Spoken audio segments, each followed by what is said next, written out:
Welcome to The Sarah Scoop Show. It's time to get the scoop with Sarah. My name is Robert E. Blackmon. I'm a lifestyle expert. You may know me from my 4.7 billion views on Giphy, or you may know me from TikTok, or you may know me from all of my clothing ventures.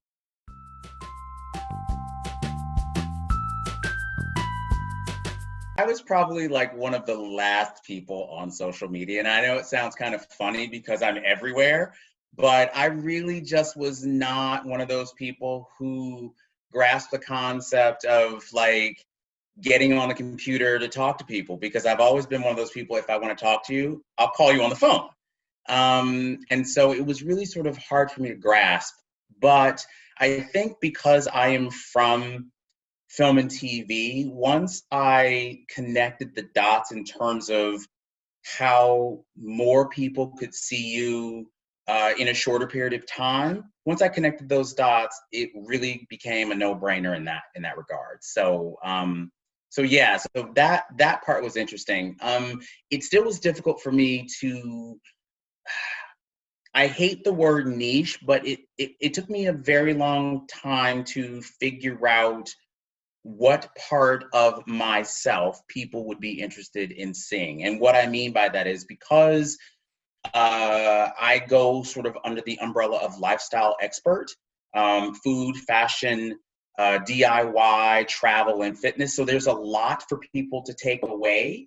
I had to sort of find the niche that they may be interested in at that time. And that's been very fluid because it's changed. And especially now that I've been on TikTok, it's changed even more than I would have expected. And the things that I thought that they would have been interested in are really not things that I won't say they don't care about, but people seem to like the quirkier stuff. And that has always been the stuff that I have been a little more hesitant to show because I didn't think that people would kind of get my humor, but I guess they do.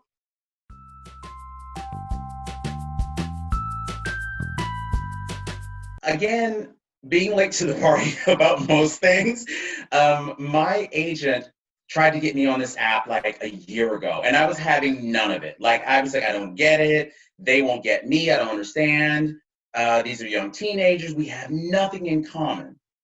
Ironically enough, it was when the pandemic really happened, and like a lot of families, we were sequestered at home.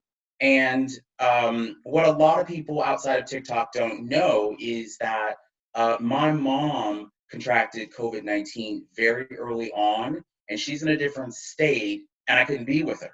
And she was in the hospital for a very long time, and she actually almost died a couple of times. And so TikTok became a diversion. It became an escape, a way for me to kind of cope uh, without, it was an escape, you know. And so at first I didn't get it. And as I started to relax into it more and start to develop my social background into it, I found my niche and I found my tribe. And so, yeah, I mean, in a very short period of time, it's literally taken off, and it's been one of the best things to happen out of the pandemic.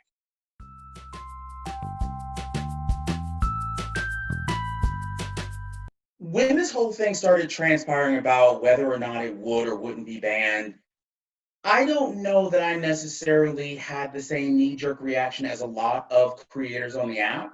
And what I mean by that is because I have been in the industry for a very long period of time, I'm used to shows being canceled all the time. And so it didn't have the same sort of emotional grab to me. Now, while it is true, my branding platform has taken off because of the app, but I had already started sort of creating that synergy anyway. And so the people who follow me already follow me on other platforms anyway. And I've always been a person to uh, make my brand me. Like I've always said, I'm very authentic with who I am, and so I don't try to come up with some creative, snappy gimmick. I'm Robert E. Blackmon, and all of my platforms are Robert E. Blackmon. If anybody ever lost me, you can find me at Robert E. Blackmon. So I kept it simple, and while I'm happy that it appears that things won't change too much, if they do, people can still find me.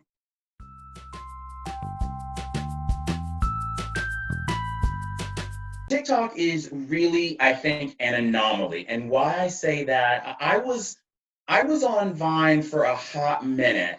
I won't say toward the end, but somewhere in the middle. And I think what intrigued me by Vine was, again, being somebody from the industry. I enjoyed the fact that you could tell a story on Vine. And young creators were getting so very inspired and creative that way. And so I think that TikTok offers you that to like the nth degree. And even more so than that, kind of like a Facebook in the sense that I don't know if you remember when there was a whole lot of stuff like, oh, well, Facebook's dead and young people are going to leave Facebook. Well, Facebook has stayed around because it's kind of become the hub. It's kind of where you circle back to. If you lose contact with somebody, oh, just find them on Facebook, that sort of thing. And I think that TikTok really is that kind of platform because it offers everybody an opportunity to do something. It's really different because it's not like a one trick pony. There are so many variations within the app that it's created huge opportunities, not only for me, but for people who wouldn't be seen. I mean, it's raised my visibility. I've been visible for a long time, but it's heightened it because of the outreach. But for people who would never have been seen, it's created an opportunity that's unheard of. So I don't think that it will go away. And if it happens to morph, I think that there will be something else that's just like it that will continue on because I think that this medium is something that people really like because it's an authentic uh, medium. It's almost like they encourage you to be kind of raggedy. You know what I mean? They sort of take the shine or the veneer off of the perfection of social media. And I really think that that is what people gravitate to.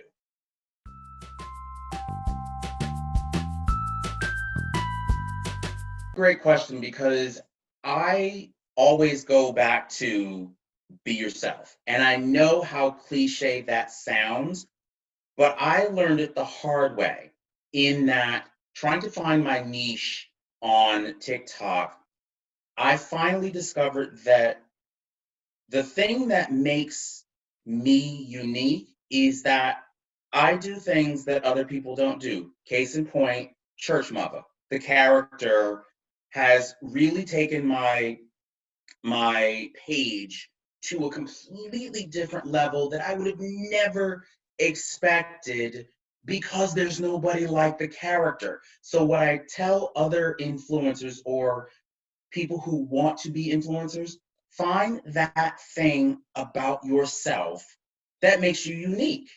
Don't so much chase what somebody else is doing as a branding person because they've already got that. There's already that person.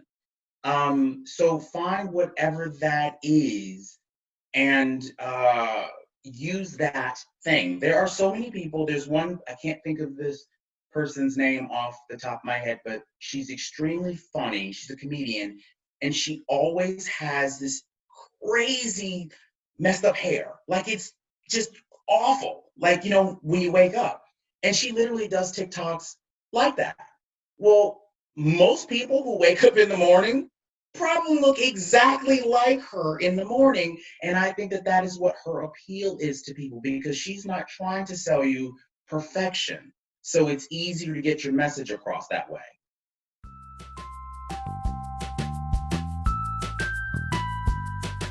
This goes back a few years to when I first got on the Giphy app.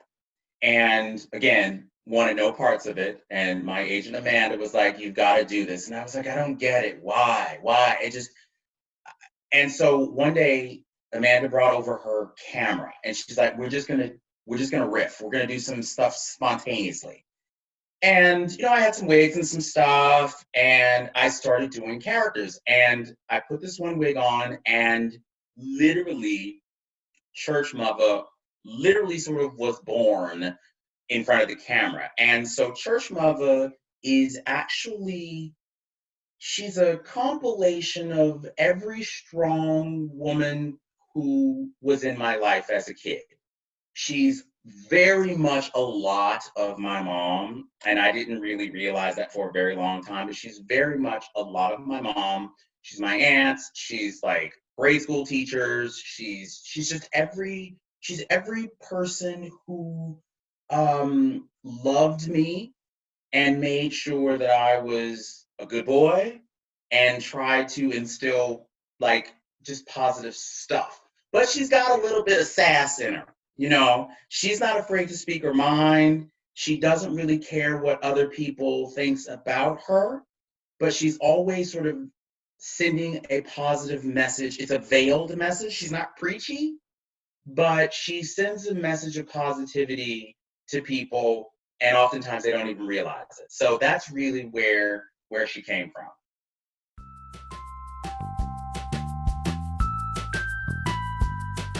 I tell people we got two options. We either find a way to move forward, or we sit and marinate in it. Like literally, it's just, I'm not saying that it's easy because it's not. A lot of the time that my mom was in the hospital, 12 weeks, um, I would literally do a TikTok and I'd be, doing the dance or doing something silly, whatever. I would turn off the camera and cry. I literally would just bawl, and nobody knew it. Nobody knew my mom was in the hospital. Most of my best friend didn't know. People didn't know, but I had to find a way to just like find normal, find something to get through it. And so every single morning for like the past 3 months, I've done this segment on TikTok. It's called Positive Vibes, and it is like a self-help motivational thing. It's nothing preachy, and as I always say to people, it's whatever is on my mind at the moment. Like it literally 5 minutes before I shoot it, it's whatever is a pressing thought. And so I tell people, as much as I'm giving this thought to you, I'm trying to help myself as well.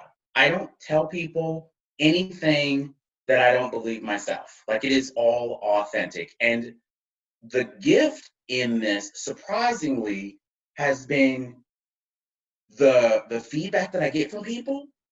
It's amazing because they're like, you don't know how much I needed to hear that right now, or that did something for me, or literally there's this one person who I speak to offline quite often, and we didn't get into it, but she literally was like, "You saved my life today." And while that seems like a really heavy burden, this pandemic has done so much to people that we really don't know how people are managing. There's so many stories, there's so much going on, that if 30 seconds of what I say can be something that gets somebody through the day, I'm all for it.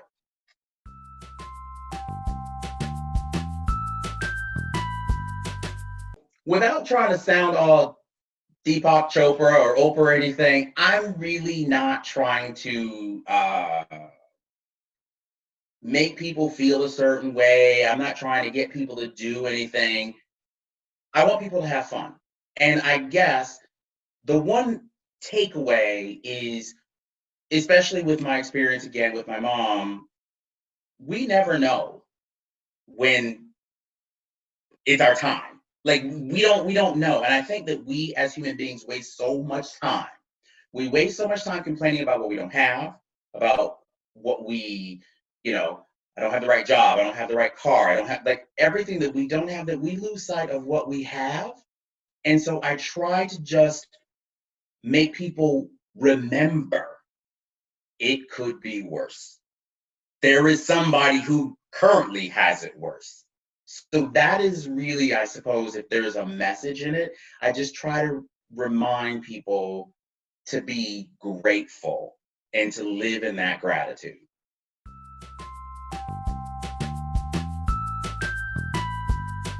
Well, I always literally have like 5 projects going on, but I will simply say that we just recently launched Rebel Sport, which is an athletic line that I had started last year, which has been really great because a lot of TikTok moms follow me, and they had been lamenting about wearing the same pair of leggings for the last 6 months. So I was like, oh wait a minute, I shelved this project, so I just launched Rebel Sport, and it's a really great line of athletic apparel for both men and women, and it's been doing very well. A part of also what I've been doing is I've been making masks because they're important. And I say, while I am tired of making them, I'm going to make them until we don't need them anymore.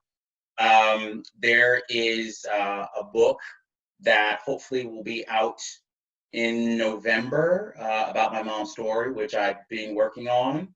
And Church Mother, due to popular demand, Church Mother has a cookbook coming out. Hopefully, it will be out for Christmas. So I'm very busy, and there are more projects than time, but I enjoy it all.